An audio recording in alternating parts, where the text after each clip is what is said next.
Welcome, everybody. We will allow people to join in, but just in the interest of time, let's get started. This morning I had a chat with my mom in the UK. So this was a WhatsApp chat. And I tell her, we're going to have this panel where we're going to be talking about damages and DCF. And she looked at me and started smiling and laughing. And her reaction was like, do you understand anything there? And I think this is the dirty little secret for most lawyers, for most arbitrators for that matter, right? We really don't understand damages the way I think people making multi-million and multi-billion-dollar decisions probably should. And this is a problem.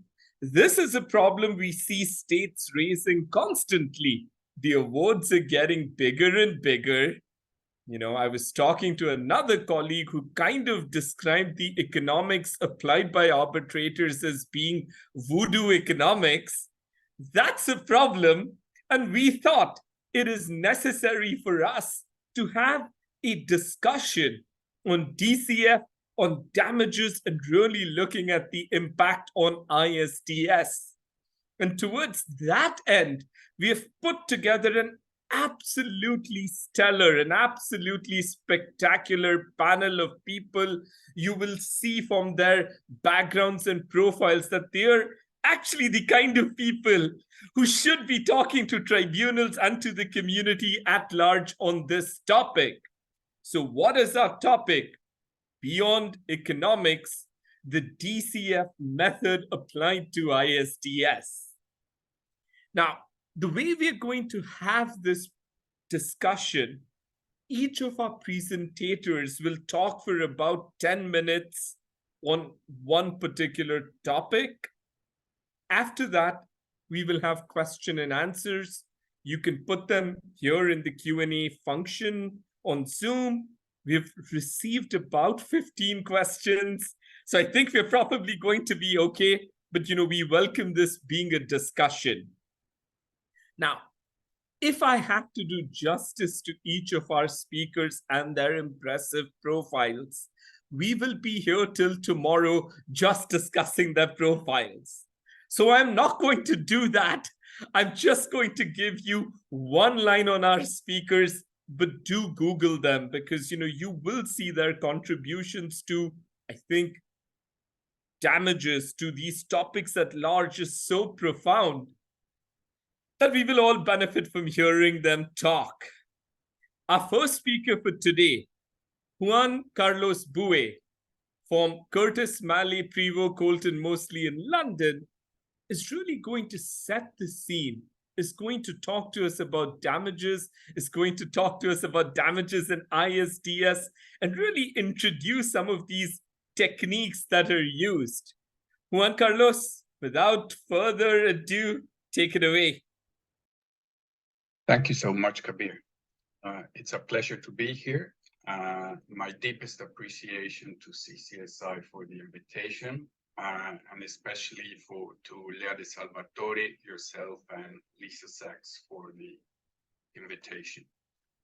The topic of our session is the DCF method as applied to ISDS. And this is a very controversial topic, as you mentioned, which in reality, I think should be far less controversial.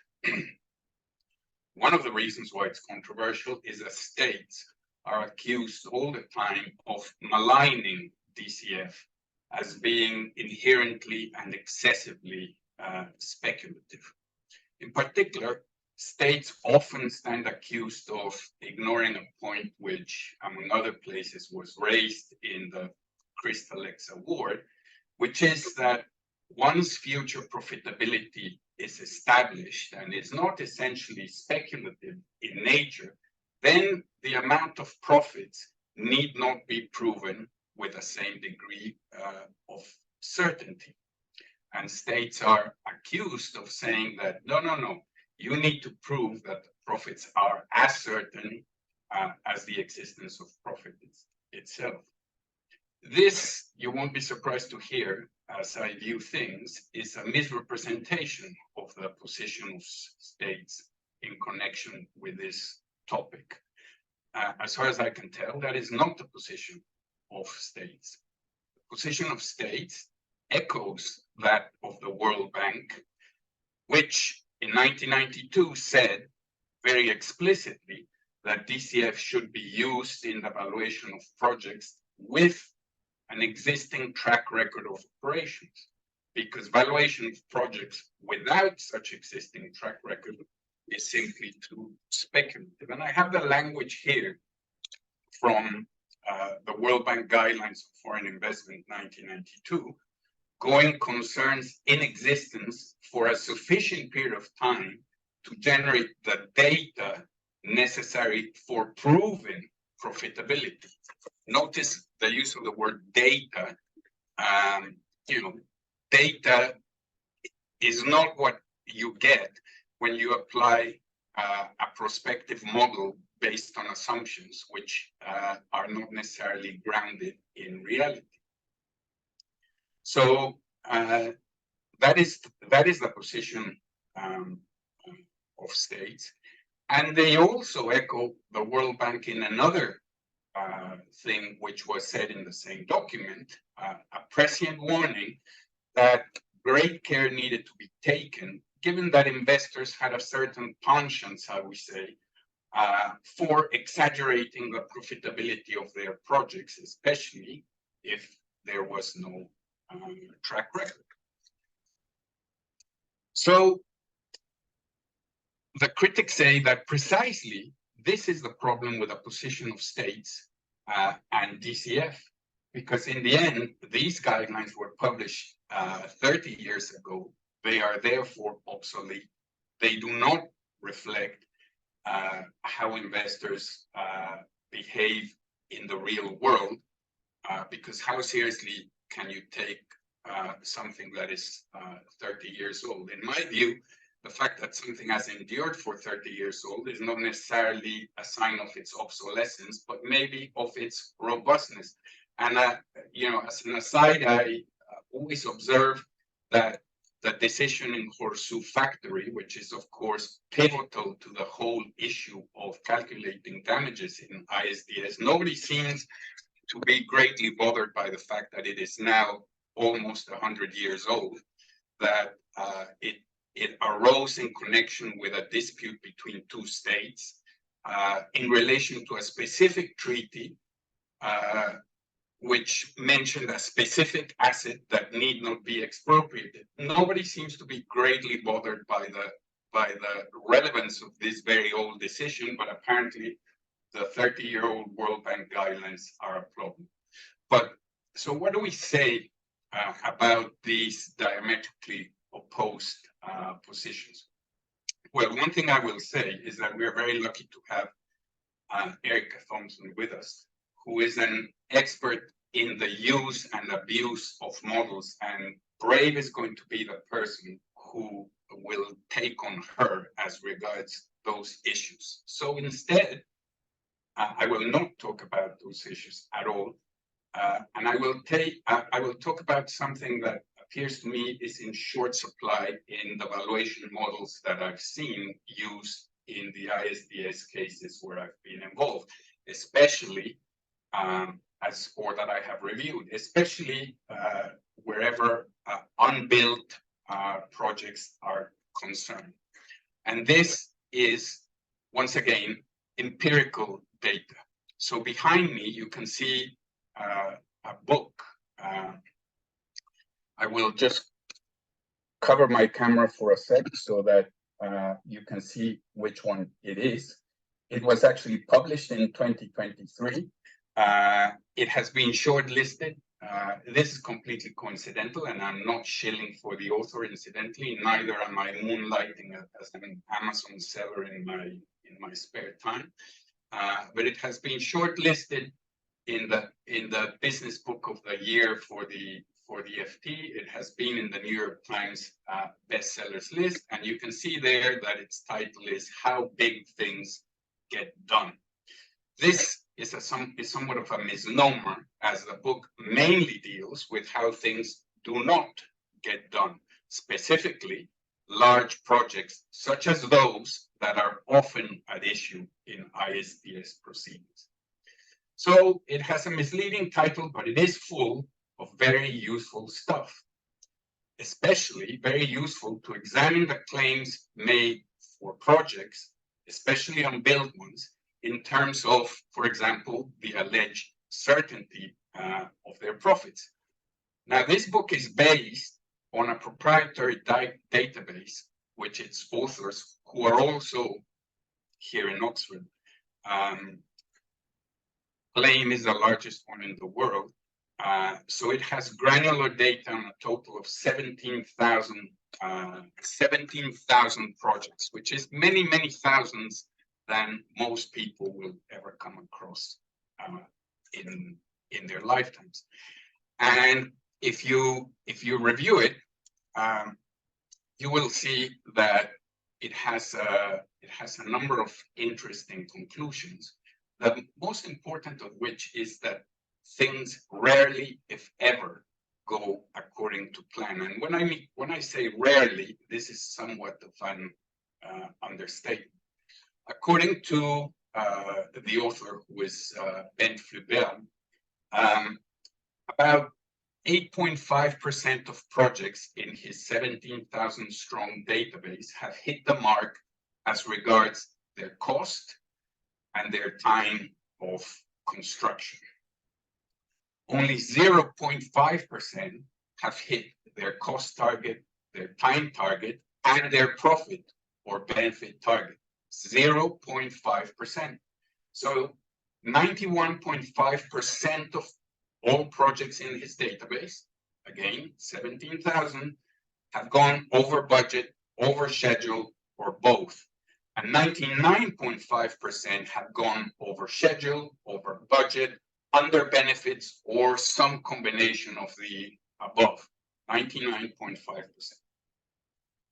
So let's talk about one specific example of this trend that I happen to know very well, the Kashagan oil field in Kazakhstan, which is the largest oil field discovered in the world since the year 2000.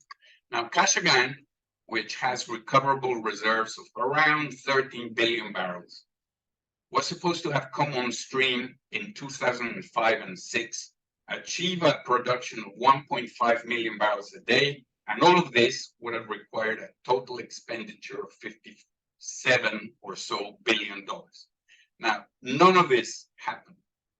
In fact, first production only occurred in 2016. At this point in time today, total expenditure has reached upwards of $70 billion.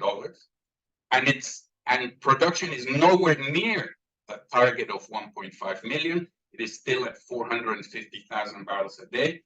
And reaching the target of 1.5 million barrels a day will require a total expenditure of $187 billion as opposed to 57. So that gives you an idea of just how wrong this project has gone. This book, towards the end, has a table which compares projects in terms of their performance by sector. And you can see there, for example, mining projects. According to Flubert, the percentage of mining projects which have incurred in cost overruns in his sample, not all 17,000 obviously are mining projects. There are projects across all walks of life. 27% of all mining projects have incurred cost overruns. But of these, nearly 20% have incurred cost overruns greater than 50%. And in turn, of these projects that have incurred cost overruns greater than 50%, the mean overrun, the mean is 129%, which tells you something, which is that big projects don't just go wrong. When they go wrong, they go catastrophically wrong. If we were to use language that Erica might use herself, the distribution of cost overruns is not normal. It is not a normal distribution. This is a fat tail distribution. So stuff towards the extreme end is very extreme and gets more extreme with every single instance. So this we know is actually how the real world looks like. 17,000 projects. So what do claimants have to say about this 17,000 projects, or the real world for that matter? Well, I quite recently came across a claim which is rather extraordinary and illustrative of the problem of using DCF for valuing unbilled projects. This is a claim that is being brought not by treaty, incidentally, a commercial claim against the government of Greenland and the government of Denmark by an Australian mining concern over a license for the mining of uranium and rare earths in Greenland. And this concern is asking for potentially up to $11.5 billion in damages in Greenland. And they say, this is an actual quote from their statement of claim, which used to be available in the internet, but they seem to have taken it down. They say, although the project was not in production, the DCF approach is most appropriate given the level of reported reserves and resources. Given size, quantity, and nature of the project, it is more than reasonably certain that, but for respondents' actions, the project would have generated the profits calculated. So, reasonably certain, to which the only thing one can say is, like, really? Reasonably certain? That, no such project has ever been undertaken in Greenland for reasons that really don't have to be explained to this audience. And we are being told that it is reasonable to ask for $11 billion in damages because there is a reasonable probability of certainty for this project. This is, not only preposterous, but one could argue that other stuff, perhaps. Anyhow, so this, in a nutshell, is the issue with DCF in ISDS. So to close, I would like to quote Lord Keynes, who, among other things, was an exceedingly successful investor in his private time. And he made the point that in the general theory, that our knowledge of the factors which will govern the yield of an investment some years hence is usually very slight and often negligible. Now, what has changed in this since Keynes's time? The answer is nothing.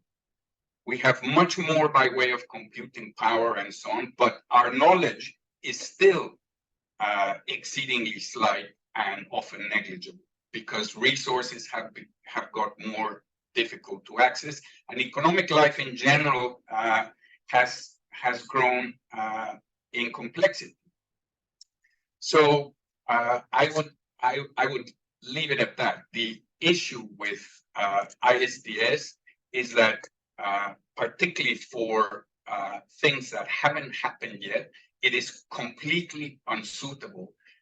And those who insist otherwise conflate two things: the fact that DCF is used in economic life every day by many economic actors looking forward, but the activities that these actors are engaged in, buying, selling shares, buying, selling companies, and so on, are different from a judicial activity aimed at ascertaining damages. So the latter cannot be speculative, because that is actually a principle that damages ought not to be assigned for things that are excessively speculative. It's a cardinal principle. So that is why DCF in this context is completely inappropriate.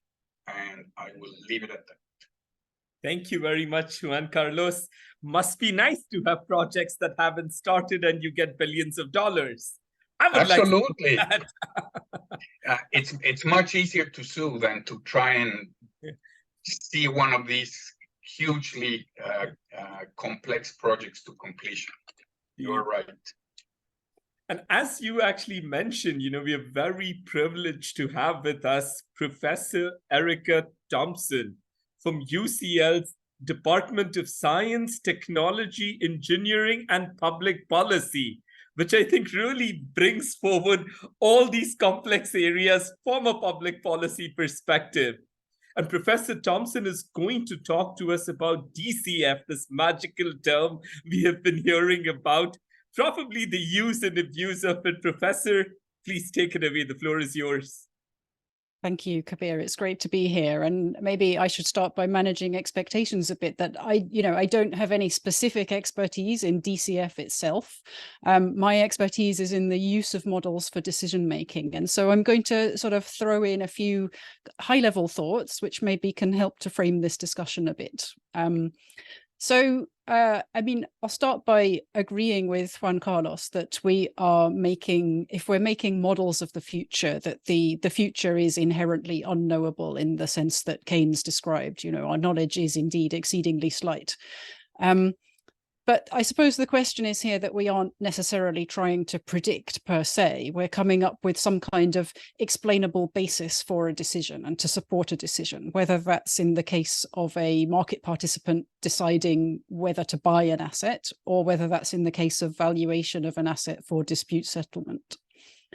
So I wanted to start by throwing in the notion of performativity, which is where a model is constructed and then the model becomes performative in the sense that the model actually sets the value. It is part of the sort of value setting framework in itself. It is not simply measuring something that exists separately from it in real life.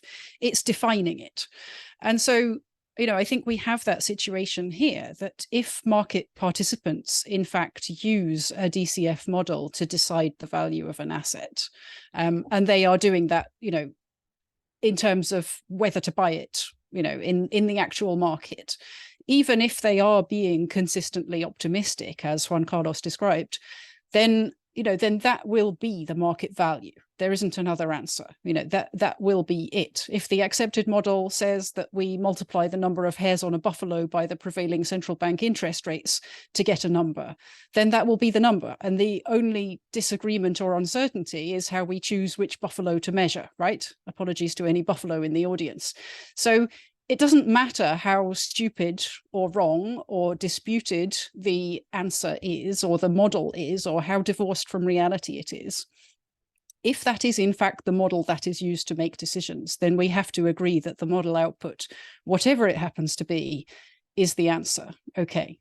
So then I want to say that performativity leads to brittleness. And what we've seen in the case of other performative models of this kind is that typically they hold extremely well for some period of time, and then they break down in the face of some kind of crisis. So the Black-Scholes model of option pricing was performative in this sense, in that market participants were using that model to decide how much they were willing to pay, and therefore to set the market value.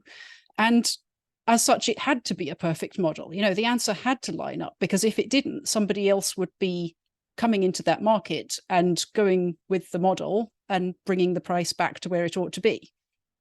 And so it was effectively a perfect model until the financial crisis of 1987. and then it broke down. And from 1987 onwards, it has not been a perfect model of option pricing. Okay, so I wondered, this discussion could perhaps think about what kinds of events might happen to prompt reevaluation of the DCF model performance, whether that's in the market or in this sort of other market of investor state dispute settlement. So then I wanted to throw in that that technically the market value of some of these assets must be basically zero, because if you actually put it on the market with the the policy and practice as it is now, an asset which is not allowed to be developed would not cost very much, would it? It would not sell. So the actual real world value is close to zero. But we're saying that we're going to mark it to an old market in which it did have a value. So how much can the real world change before the model has to break, before this performativity breaks down and the model comes back into line with the real market value of these assets? Is there a future in which all of these developments are disallowed by every national policy globally, and yet we still compensate them at this kind of fixed market value? Or, is it the case that these international agreements are actually fixing the price by marking it to a market that can only exist in a pretend world that doesn't exist, where states are not allowed to change their policies? And, again, the value is not really a real thing. It's constructed, and it is constructed both in the sort of real world and in the legal world of, defining what these agreements are and how much one can expect to be compensated, and in this model land within the DCF model itself. So there are also a lot of social pressures on these models. And Juan Carlos, you've hinted at some of those. Who is it that is defining these models? Who is it that is paid to define these models? You've talked about the potential for exaggeration and the need, again, for expert judgment to enter in extremely strongly where there are projects that don't have a track record. What is the appropriate reference class by which we can judge the likely success of a project when it hasn't even started? So there's a question of what is an appropriate comparison to make and who is allowed to decide. So just one other remark, really. If we're sort of, I understand that these models are quite complex and that they take into account uncertainty in multiple input variables such as commodity prices. So if we construct a large and complex model stochastically to take into account these different sources of uncertainty, what we end up with is not a single output. What we end up with is a probability distribution. And so I just wanted to note that the reduction of that probability distribution into a single expected value entails significant assumptions about the risk tolerance on the part of a buyer or a valuer. So the risk-free equivalent value, the amount of cash up front that you'd be willing to take in exchange for this uncertain future cash flow, depends on how you feel about risk, and therefore it also depends on your current assets, and it depends on all sorts of other things. So I think that just throws in a few other questions about how we should go about as a community sort of deciding what kind of assumptions are relevant and realistic, and how to think about the ways that value judgments enter into these kinds of pricings, because they, no model can be value free from the starting point of how we decide what to model and how to model it, all the way through to what we think of the output. Okay, so I think I've said enough. I would really welcome a bit more of a discussion about this kind of performativity and how in the long term, that maybe we say right now that the DCF method is, it's the only game in town. Maybe there isn't another way of valuing. Maybe that is genuinely the, in inverted commas, market value.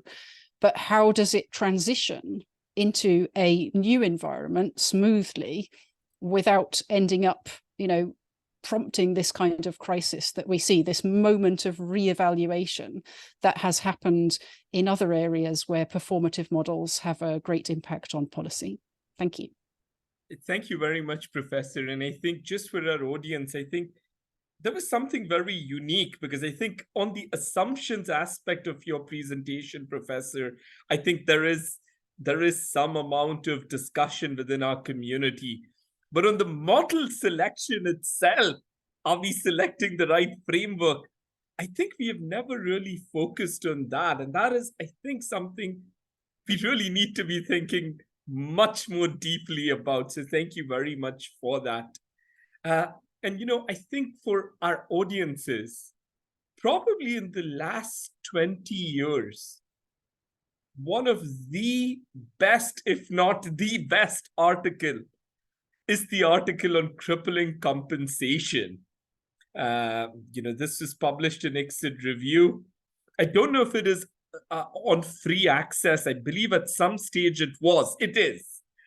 So I really do encourage our audience members to take a look at it, because it is a seminal rethink again. And we are fortunate to have the author of that paper with us, Professor Martins Paperinskis, professor at UCL, the ILC representative nominated by all the Baltic states, and my tutor. So I always like to say, when people say Kabir got it wrong, blame him. Professor Paperinskis is going to talk to us exactly on this notion of crippling compensation in light of all these mega awards coming out. Professor, take it away. Thank you, Kabir, for the invitation, to you and Leah, to Nancy for making this all work, and for the very, very kind words of introduction. I will make 6 points. And the first point is to explain what it is, what I am going to speak about, because it is a point that is slightly distinct from those that Juan Carlos and Eric addressed. I suppose in terms of the title of the panel, I must be the person who is beyond. So I would be speaking about crippling compensation, or to use the somewhat unwieldy phrase of the International Court of Justice, whether in determining the amount of compensation, account should be taken of the financial burden imposed on the responsible state, given its economic condition. In particular, if there is any doubt about the state's capacity to pay without compromising its ability to meet its people's basic needs. And that was a point that the International Court made last year in paragraph 110 of a judgment in the armed activities on the territory of the Congo case between Democratic Republic of Congo and Uganda. So not an investor state case, but a helpful framing nevertheless. So to reiterate, it's not a question about valuation, but the question being agnostic on the quality and accuracy on valuation, whether the ultimate effect, crippling, to use that phrase, is a legally relevant consideration. Now, the second point is this. So what is the legal position on the matter? The International Court, as the connoisseurs of a jurisprudence and readers of the DRC and Uganda case will know, left in paragraph 407 the issue open. So helpfully or unhelpfully for those looking for the response there. The International Law Commission has looked at the matter in its much used in investment arbitration 2001 articles on responsibility of states for internationally wrongful acts. And the International Law Commission did take a view, and it comes across directly and indirectly through various provisions that that is not a legally relevant consideration. So the law of state responsibility, said the International Law Commission, is not a concern about the effect of compensation on the responsible state. Now, why was that the case? And very helpfully, the great and much missed Professor James Crawford, the special rapporteur, explained the rationale in his third report on state responsibility. And Crawford had multiple points that make perfect sense if they are read with an eye to what was taking place in 2000. And Crawford said, first, these are not issues that really arise. Let's be realistic.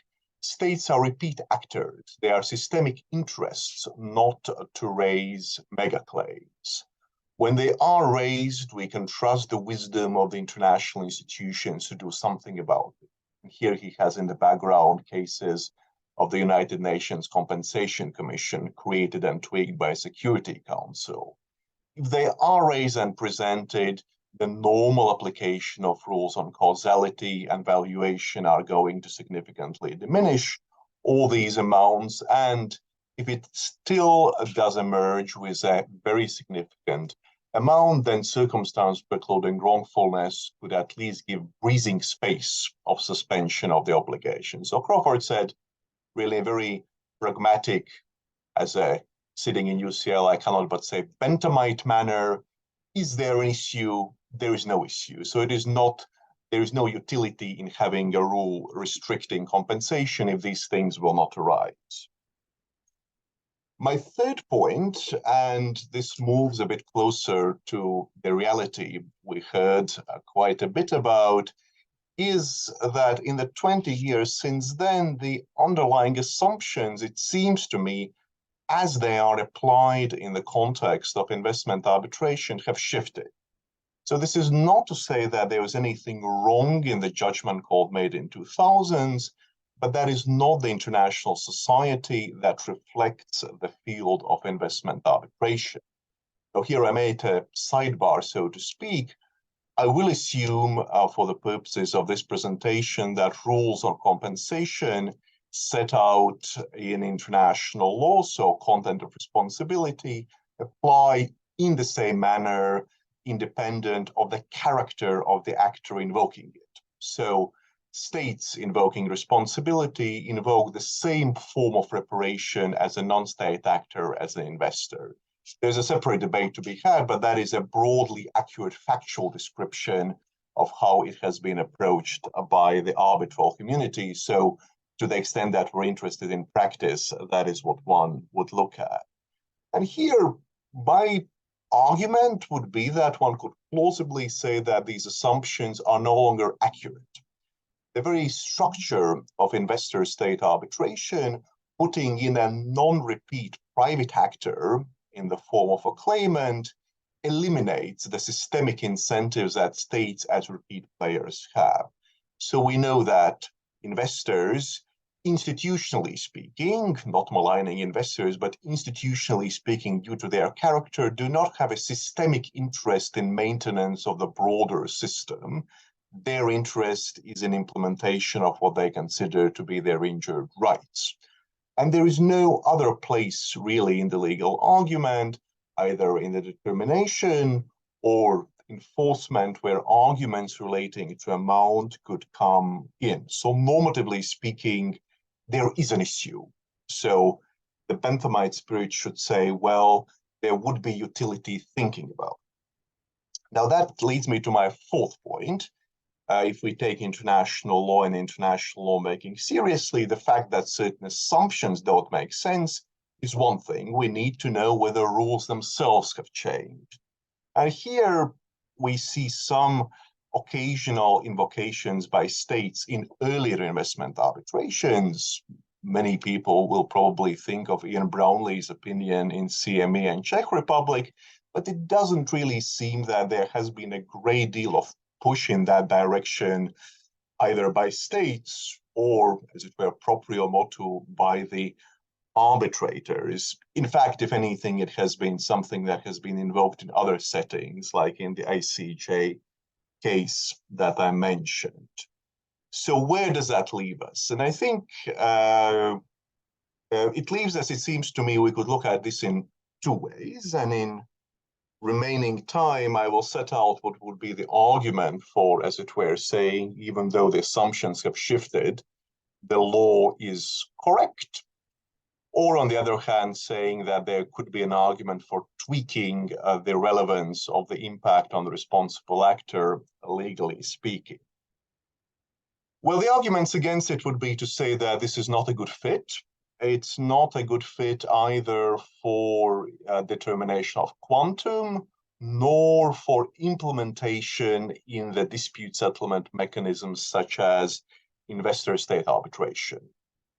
Their ad hoc nature, often confidentiality of proceedings, the qualities of arbitrators that are selected are not necessarily those that would enable the dispute settlement process to form a holistic view of the capacities of the state in the sort of manner that the ICJ quote was thinking about the economic capacity to provide for the basic needs for the people. It would introduce confusion. So that would really lead in a very opposite direction from the debates about models and assumptions and variety of creativity. So it's a rather crude response. So the argument would be that it's really in the direction of Juan Carlos and Erica that one should be looking. The idea of introducing the perspective of the responsible actor seems distinctly archaic. And ultimately, if the proof is in the pudding, it is important that states do not seem to be pushing for that. So perhaps ultimately, at the end of the day, states seem satisfied that there are ways of articulating their concerns through the legal arguments that are available. So that would be one way of looking at it. And ultimately, I think, the fact that that seems to be the prevailing mode of arguing and deciding says something for it. I think that there are also arguments perhaps to be a bit more open-minded. One argument is to say that the idea of limiting reparations by reference to disproportionality is not alien to law of state responsibility. That is how we limit restitution and satisfaction in other contexts. It also, I think I would praise Juan Carlos for the accurate pronunciation of Horzo Factory, which is among many other things which show him as a deep thinker on these matters. Horzo is not something that pushes us inexorably in a certain direction. There is significant flexibility within its application. And of course, there are other principles that are applied or may be applied in determination of quantum that are unrelated to injury or unrelated directly. So principles on contribution to injury, principles of mitigation, possibly on one reading of principles of concurrency of damage, are all other principles that reflect important values and policies in international law and dispute settlement. I think so the sense of maintenance of basic minimal financial capacity of states as basic elements of international community is an important consideration here. And really the final point that I really want to make is that occasionally when I have discussed, there's a sense of how might one think through it in practical terms. So how might one think about it? And on that particular point, I have to say I'm a bit less concerned. There are sophisticated models developed, for example, in the setting of debt relief. The World Bank and International Monetary Foundation has standards and benchmarks for heavily indebted poor country initiatives. So that on its own would not be just, pulling numbers out of the hat. So ultimately, I remain on this point agnostic. It seems to me that there is a case to be made for tweaking a certain principle to address issues that are significant, particularly for certain respondent states, and that cannot be addressed elsewhere or at least easily within the system. But ultimately, it is up to the relevant actors, particularly states, to invoke and implement that. And as always, perhaps in a common law fashion, it remains to be seen how issues will develop in that direction. Thank you, Kabir. Thank you very much. That was fascinating. We've heard all our speakers give us, I think, very valuable insights. And I think we've been getting a good number of questions. I'm trying to keep up, so please bear with me. I'm going to combine two of the questions because I think they are model selection related. So I'll just present them together. And I think following the presentations, at least one of the audience member asks us, if we are not to use DCF, what are some other models that might be appropriate for us to think about when it comes to assessing damages? And I think I'll just put in the related question. I know we should never do this. Compound questions are the worst, but I'm still going to do it. If we're doing a model selection, is there situations where DCF may still be the best model? I think we have heard pretty much all our speakers talk about, this ongoing track record, but is DCF even in that situation the best model? So let me just present this to our awesome panel here. I'm not going to propose any speakers, but it was on models, and so I will just leave that in the universe for whatever it is worth. Yeah, I mean, I'm happy to take that one then. So if not to use DCF, then what else? Well, there may not be a suitable alternative. I mean, I think the question is to say, how do we arrive at this value, and what are our kind of guiding principles in doing so? And so the DCF model implies a very sort of reductionist bottom-up approach to constructing a value, which is to say that we take all of these different, possible things that might happen, put them all together and run it forward and see what the outcome is. And then we somehow condense that into a single answer, which we then present as the value. I mean, maybe it's helpful to look at what would actually happen in a company using the DCF model for valuation in terms of deciding whether to go ahead with a business investment decision. Would they simply say to their analysts, right, off you go away and do this calculation, come back with a number, and if the number is more than, £4 billion, we're going to go ahead, and if it's less than £4 billion, we're not? Well, no, that's not how business decision making works. They will go away and they'll do that, and they'll come back, and that will be one of many inputs into a decision making process, which will then say, where is it? What's the risk? Does it fit well with our other investments? All sorts of other considerations. Is the company ready to expand? Is, blah, blah, blah, right? You can think of lots of other things. So it is not an automatic yes-no decision. That valuation is not the answer for a company when they're deciding whether to go ahead or not. And I think, we should have that same kind of contextual understanding of the number and what the number means when we're coming at it from any other perspective, just as we would if we were using it to make investment decisions within a company. What might you use instead? Well, I mean, you could use some horrifically complicated artificial intelligence approach, which was totally unexplainable. I'm sure people are doing that. It would come up with a number that, who knows? It might be bigger, it might be smaller, it would be different. It would also be very difficult to tell what it meant. So I think, the DCF method does at least have at its heart a useful ability to criticize and discuss the assumptions on which it's based. If we were doing a model selection, would the DCF still be the best? It depends what you're trying to achieve, right? So there is no single best model because there is no single answer. There is not a value that we are trying to estimate. There is not an answer to the question. So we're not just trying to predict the future. We're trying to construct a useful way of thinking about a decision. So if you are doing that within, again, a larger holistic context, then the DCF may be useful in support of that decision, but it's not going to be the decision in itself. And so I think we need to be thinking about that the same way when we come to it from the other side.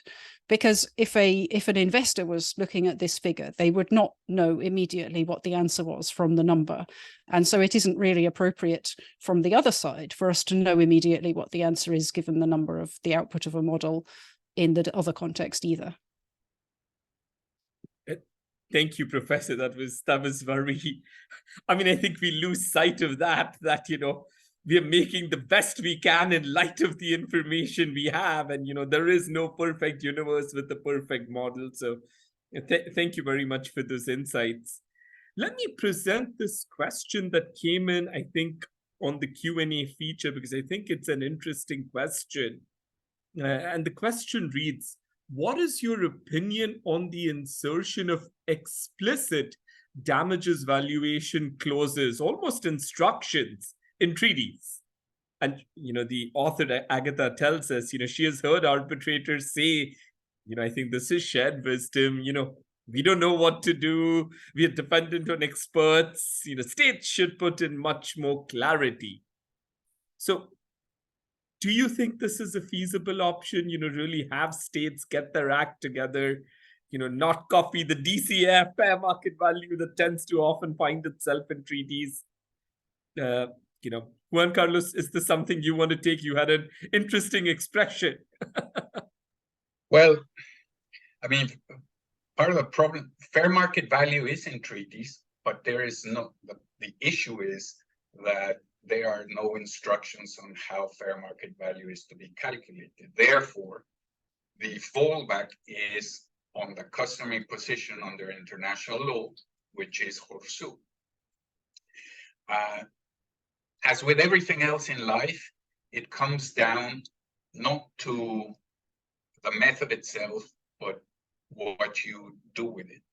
So, DCF is perfectly reasonable for use in a number of circumstances, especially when there is a track record. But even then, it's not perfect.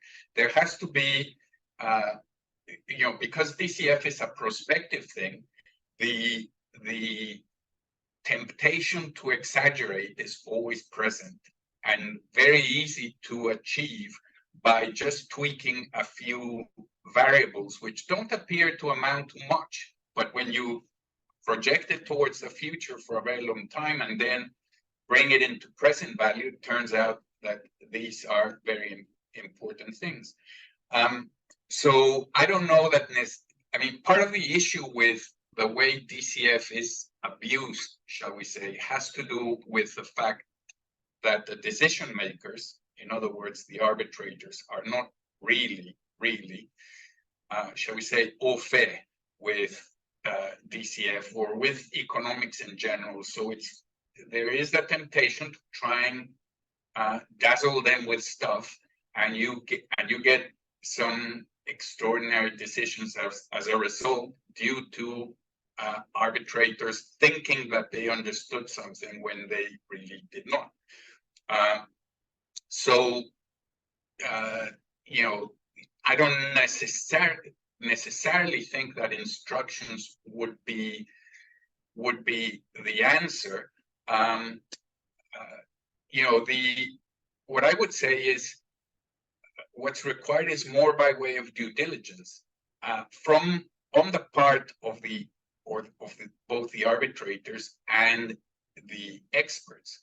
The issue with due diligence you can see in connection with, for example, the PNID against Nigeria decision, but in the current case before the High Court, which is of course a case saying that award should be set aside for corruption and perjury.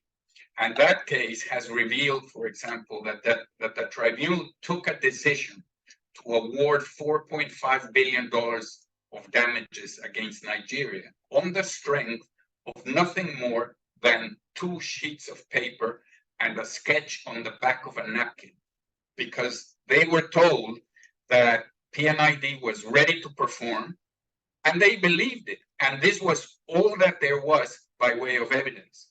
Now, the barristers for Nigeria in the case very elegantly say, well, the wool was pulled over the tribunal's eyes and the experts in the case. No such wool was pulled over anybody's eyes, I have to say, for the very simple reason that if they had been asked to invest 10,000 pounds of their own money in Nigeria, they would have done way more by way of due diligence. So, you can't sort of like ground that decision for $4.5 billion on, as it turns out, 2 sheets of paper, which contained a statement of somebody who has now been revealed to be a perjurer. He's passed away now, but you know, he's still there. So there are very, very significant systemic issues, such as the credence you give to this kind of thing, or to a claim for, you know, when somebody comes and claims $11 billion for stuff that is going to happen in Greenland in 20 years' time, the correct reaction is to show him the door immediately. Not to say, well, yeah, we'll think maybe you're right, maybe you're. There's no right and wrong in that, as far as I can tell. Thank you very much. You know, we're getting a lot of very wonderful questions, and I'm going to have to apologize at the outset. You know, we're just not going to be able to get through them, but please let them come in. You know, perhaps if the amazing panelists are happy to take them on a one-on-one, that may be an option. But let me present probably a final question to Professor Paperinskis. And the question here is, how successful do you think, Professor, arguments on crippling compensation, or, you know, the older word, I think it used to be odious deaths, how successful do you think those arguments will be in light of the existing language and treaties, fair market value, which effectively seems to be taking us to DCF? Do you think these arguments will have any appeal? Or at the end of the day, we have the model. Once we have decided to apply the model, life's not fair, tough luck. Well, thank you, Kabir. That is a good question, and the hard question. In my view, legally speaking, this is the argument that operates in the realm of customary international law. And so just as the sort of language and assumptions do not stand in the face of principle of contribution to injury in Occidental or Yukos cases, or my colleague Philippe Sanz's opinion in Bear Creek, or the principle of mitigation, if the principle of that sort were to be recognized as existing and having content that could have legal relevance in a particular case, I would not think that treaty language of fair market value would exclude it, because that is language that answers a question, but not the question. It is possible to exclude it, but I don't think that that sort of language would. If I could just add one very small footnote on the very interesting discussion that I heard before, and I guess really perhaps interlinking with a question to me about treaty language, I think that there is, I guess, a drafting question of how to express legal points regarding damages. And here, I guess my general inclination, and that is perhaps something that gave me a bit of pause when reading the most recent answer trial documents on the issue, is the idea of drafting, whether with the grain or against the grain of the existing rules of state responsibility and such, but by taking into account existing terminology and nomenclature, to make it clear to what extent things are replicated, reinforced, or departed from. So that is a drafting question, but there's a normative question. I mean, it's sort of, we cannot say how to make it clear without having made a normative judgment of what it is that we want to do. And that really is a macro question, what it is that the investment treaties for the particular drafters were meant to incentivize. And as we know, there are very different policy calls on the matter. There are some in a more classical model that would reflect, at least in the 1990s, the incentivization of flows model. There are others that make very different emphasis. So I think that is perhaps, it's really something, again, one of those not a priori points that is just right for everybody, but just as any legal proposition, a proposition about drafting. And I think, and that is really my sort of really possibly the final thought here, But really the point that in my view applies both here and in many other settings, that we cannot really divorce the language from other aspects, because language falls to be applied within a particular procedural institutional model. And I think that these things have to be considered as a package deal, possibly particular qualifications for the constitution of the tribunal, possibly particular procedural assumptions, particularly regarding the use of experts and so on. So in a sense, we have to look at language and its speakers together. Otherwise, if not everybody's in the room, as it were, the conversation will not be fruitful. We can be slightly cryptic with that point. Thank you. Let me just take a moment to thank each of our speakers. You were awesome. As somebody who knew very little on these topics, I think I'm getting out of it better informed. So thank you all. Thanks to our audience. You have been awesome. You've been putting in a lot of questions. There has been interactions with many deep apologies. You know, I had received an email, at least another 10, and there are another 5 in the Q&A here. So it's very deep apologies. It is just a question of time. And to CCSI, you guys rock. Keep up this great work of taking tough topics and having discussions. Till next time, stay tuned. And with that, we will all sign off. Take care. Bye.